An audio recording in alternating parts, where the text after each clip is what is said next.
Le bon comportement, les frères, justement, Inch'Allah, on a expliqué, on va commencer, Inch'Allah, par la générosité du prophète sallallahu alayhi wa sallam. À la mosquée, le jour de l'Aïd ou de manière générale, quand il y a besoin d'argent et qu'on essaie de récolter, les frères, taï, c'est sûr, ma gueule, ça c'est sûr, il y en a, ils ont des scorpions dans la poche, frère. On dirait, il va garder son khalis, il va l'emmener de l'autre côté, et, tu vois, il y a un scorpion dans sa... Il veut pas donner le frère. Ou alors, il donne, mais il donne quoi? Allah dit, ne donnez pas vos argents usagés, abîmés, tout ça. Le gars, il donne son 5 billets, son 5 euros qui traîne, ses 2 3 ses pièces de 20 30 40 50 centimes. On dit pas que c'est pas bien, mais frérot, tu donnes pour Allah, tu donnes pour, Inch'Allah, obtenir un paradis éternel. Et en gros, toi, c'est kiff, vas-y, tu donnes 5 euros, tu donnes 30 40 centimes, 50 centimes. En mode, on est trop des radins, les frères. Tu vois, l'être humain, il est égoïste. Le prophète CSM, il disait quoi? Rappelez-vous, on a dit, si l'être humain il avait une vallée remplie d'or, il en voudrait une deuxième, il en voudrait une troisième en fait. Tu vois, il en voudra toujours plus. L'être humain, malheureusement, dans sa nature, il a les yeux plus gros que le... Enfin, le nefs en fait, il fait en sorte que tu as les yeux plus gros que le ventre. Les yeux plus gros que le ventre. Mais en vrai, ça sert à rien. Ça sert à quoi? Ça sert à rien, frère.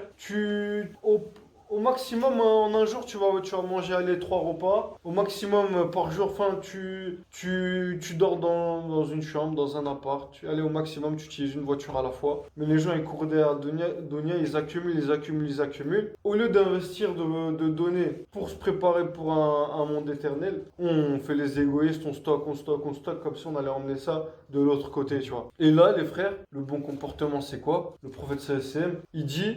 Vous voyez cette vallée d'or là? Moi, pas une seule nuit, j'aurais voulu passer une seule nuit en ayant ça à côté de moi. Et c'est pour ça que quand tu regardes sa vie, alayhi salatu wassalam, jamais, jamais, jamais, wallah, jamais, il gardait l'argent. Toujours il distribuait, distribuait, distribuait, distribuait. Même quand c'était la Hesse et qu'il n'y avait pas d'argent et qu'il avait distribué tout l'argent des collectes, des gains, des butins de guerre, etc.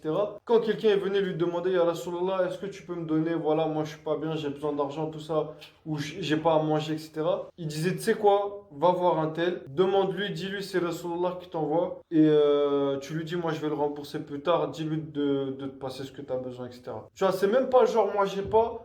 Nous déjà, on donne pas. Tu vois, ça donne des 2, 5, 10 euros, ça fait les radins, on dirait des scorpions dans notre poche. Il y a un scorpion dans notre poche. Et en plus, en mode, si nous, on n'a pas, on va faire genre, vas-y, va demander à tel frère genre, en gros, je m'endette pour te passer ce que tu as besoin. Ben lui, alayhi salatu wassalam, il s'endettait pour aider les gens, en fait, pour donner. Jusqu'à un jour, Omar radiallahu anhu, le deuxième des meilleurs des hommes, après les prophètes, c'est le deuxième des meilleurs des compagnons. Il a dit à Rasulullah, tu vois, moi ça me fait de la... En gros, ça lui faisait de la peine, ça lui faisait de la peine de voir que le prophète, entre guillemets, il en faisait trop, il en faisait...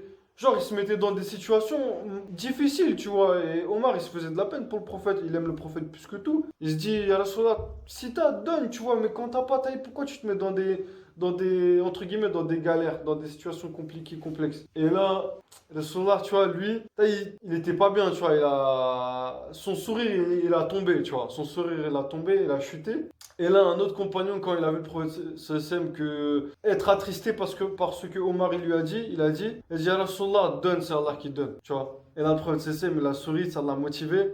Et tu vois, il a donné, il a dit, ouais, donc va, il va te donner, moi je le rembourserai, etc., etc. Donc il donnait à gogo les frères. Même en fait, sans discrimination. Des gens qui lui ont fait du mal, des gens qui l'ont boycott à l'époque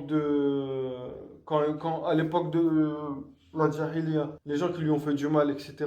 Même eux, quand ils venaient lui demander des choses, quand il les croisait, il leur donnait. Ou alors, là, je m'en rappelle, c'est un récit où une personne que le prophète sallam il connaît même pas. Il est venu, il a dit à la soirée, voilà, moi je veux des biens, tout ça. Il dit plus de bêtises, je veux des biens. Le prophète sallam il a dit, tu vois, il a pris un troupeau de moutons, les frères, un troupeau de bêtes, pardon, qui remplissait entre deux vallées, un troupeau qui remplissait entre deux vallées. Il a dit, tiens, je te donne tout ça. Le gars, il était, wesh, c'est comme si en gros tu me connais de nulle part. Je viens, tu me dis, tu me sors une valise, frère, remplie de billets de 500 E, et tu me dis tiens, et tu clignes même pas des yeux, wallah frère, tu clignes même pas des yeux. En mode le prophète sallam, ça y est, lui, ce bas monde, subhanallah, il l'a retourné avec sa main d'une manière, frère. Nous t'es un ouf, nous déjà. Genre, on va donner autant. Déjà 2 euros, 5 euros, 10 euros, 15 euros. En gros, nous, on peut pas avoir cette générosité-là, cette générosité. Pourquoi? Parce que lui, justement, dans toutes les qualités, les frères, que ce soit la générosité, le fait de pardonner les gens, le fait de... toutes les qualités inimaginables, toutes les qualités qui puissent être, le prophète c'était numéro un, plus que tout autre. Si tu mets dans une balance, si tu mets dans une balance tous les prophètes d'un côté et de l'autre tu mets le sallallahu alayhi wa sallam, en termes de vertu, de piété, de qualité, en termes de bon comportement, lui il pèsera plus lourd, frère. Mais nous, c'est quoi notre problème? Mais non, t'abuses quand même pas, ouais. Je tous les prophètes d'un côté, le sallallahu de l'autre, et tu dis que le sallallahu il pèsera plus lourd. Frérot, voilà qui pèsera plus lourd. Et le truc, c'est quoi? C'est que nous, on n'étudie même pas notre prophète. Nous, quand on dit Ashhadu an la ilaha illallah wa ashhadu anna Muhammadan abduhu wa rasuluh, tu dis, frérot, tous les musulmans, ils vont te dire ça, ils vont te faire la profession de foi. Quand tu vas dire parle-moi d'Allah, parle-moi du prophète sallam, tu vas lui dire cite-moi les 11 premiers joueurs du PSG là qui vont faire le match de demain soir. Il va te citer tous les joueurs, frère.